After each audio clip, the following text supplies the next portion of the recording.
लोकसभा चुनाव को लेकर मतदान जो है वो संपन्न हो चुका है और कल जो है वो काउंटिंग जो है वो होनी है और कल कह सकते हैं कि रिजल्ट जो है वो सामने आ जाएगा, किसकी सरकार बनेगी। हालांकि एग्जिट पोल जो है वो बता रहे हैं कि इस बार भी एनडीए की सरकार बन रही है और पूर्ण बहुमत से देश के प्रधानमंत्री नरेंद्र मोदी बनने वाले हैं। हमारे साथ बात करने के लिए बिहार के उप मुख्यमंत्री हैं Vijay Sinha. Sir, exit poll जो है वो बता रहा है कि आपकी सरकार बन रही है, कितनी खुशी है?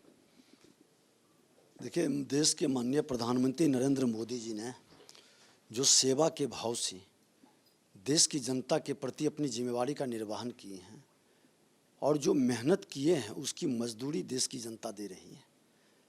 पूरे देश के लोगों को मोदी जी के कार्यों पर विश्वास है, इनकी गारंटी पर विश्वास है कि जो कहते हैं सो करते हैं। एक परिपक्व नेतृत्व, एक ईमानदार नेतृत्व, चरित्रवान नेतृत्व, राष्ट्र के प्रति समर्पित 140 करोड़ जनता को जो परिवार मान के काम करता है, तो लोगों के ये मन के अंदर भा रहा है कि यही व्यक्ति है जो राष्ट्र का उत्थान कर सकता है, सबका साथ सबका विकास कर सकता है। लेकिन सर, जब बिहार की बात आती है तो पिछले बार 40 में से 39 सीटें जीती गई थी। इस बार 2-3 सीटों को लेकर कहीं ना कहीं समीकरण बिगड़ रहा है और महागठबंधन कह रही, इंडिया गठबंधन की वो सीटें हम जीत रहे।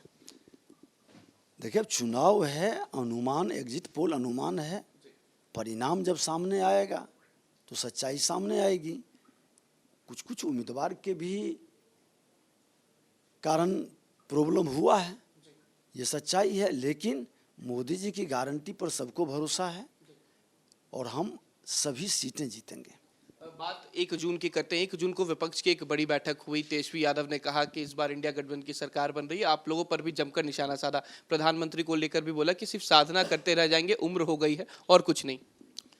वो सनातन की संस्कृति से दूर जा चुके हैं, केक की संस्कृति में पहुंच चुके हैं और ऐसे व्यक्ति अपने सनातन के संस्कारों को छोड़ दिए हैं। सनातन के अनुयायियों के प्रति उनका कटाक्ष, व्यंग, ये साफ दर्शाता है कि इनकी मानसिकता सनातन विरोधी है और ऐसे लोग का पतन निश्चित है। तेजस्वी यादव ने बीते दिन एक वीडियो भी साझा किया था। कहा था कि प्रधानमंत्री को मौत शब्द से ज़्यादा प्यार हो गया है, चाहे वो मुस्लिम हो, मछली हो, मटन हो, इसी सब की बात करते हैं और प्रधानमंत्री के अब शब्दों में कहीं ना कहीं गिरावट आई है और लोग सुनना भी नहीं चाहते। देखिए, ये जो हेलीकॉप्टर को ट्रैक्टर कह करके संबोधित कर रहे थे, ये हेलीकॉप्टर को होटल बना दिए और पिकनिक मना रहे थे बैठ करके।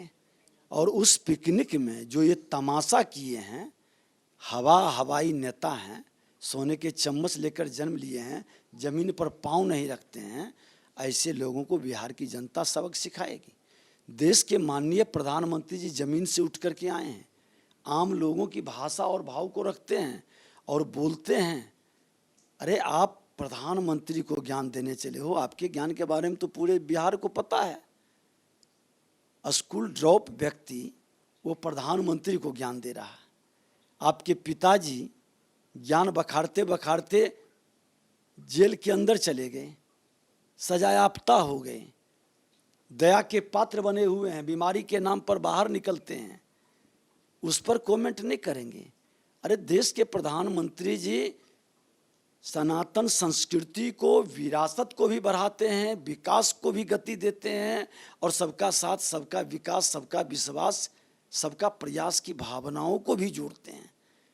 फोकस वहाँ रहता है, बोलचाल की भाषा में आम लोगों को समझाने के लिए जिन शब्दों का वो प्रयोग करते हैं तो तिलमिलाहट होती है, क्योंकि नीयत में इनकी खोट है, इसलिए ये लोग परेशान हैं। एक आखिरी सवाल है। लगातार जब प्रधानमंत्री बिहार दौरा कर रहे थे तो लालू यादव और तेजस्वी यादव ने कहा कि अगर ये 400 पार करेंगे तो संविधान पर खतरा है, संविधान को बदल देंगे।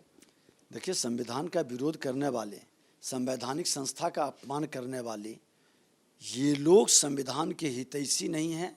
ये वही व्यक्ति ने है कि जनता की गाढ़ी कमाई लूटकर जब कोर्ट ने सजा याफ्ता इनको जेल भेजा तो आंदोलन शुरू करवाए, भ्रम की स्थिति बनाए, और जब वही कोर्ट बेल देता है तो हाथी पर चढ़ के निकलते हैं। तो ये संविधान का कितना सम्मान करते हैं। चपरासी क्वार्टर में रहते थे, आई महलों का राजा कैसे बने, यही तो कोर्ट जानना चाहती है। ईडी, सीबीआई, इनकम टैक्स, ये सब वही तो पूछ रहा है कि कहाँ से इतना पैसा आया। हमारे साथ बिहार के उप मुख्यमंत्री विजय सिन्हा साफ कहा चपरासी क्वार्टर से लेकर कैसे इतने बड़े बंगले में पहुंच गए, संविधान के हितैषी बनते रहते हैं लालू यादव। वहीं जिस तरीके से जो नतीजे सामने आ रहे हैं, जो रुझान है, जो एग्जिट पोल है, वो कहीं ना कहीं एनडीए की सरकार और बहुमत साबित कर रहा है। इसको लेकर भी कहा कि जो तस्वीरें नजर आ रही हैं, तीसरी बार भी प्रधानमंत्री जो है वो नरेंद्र मोदी बनेंगे। वीडियो जर्नलिस्ट सत्येंद्र कुमार के साथ उत्कर्ष, न्यूज नेशन, पटना।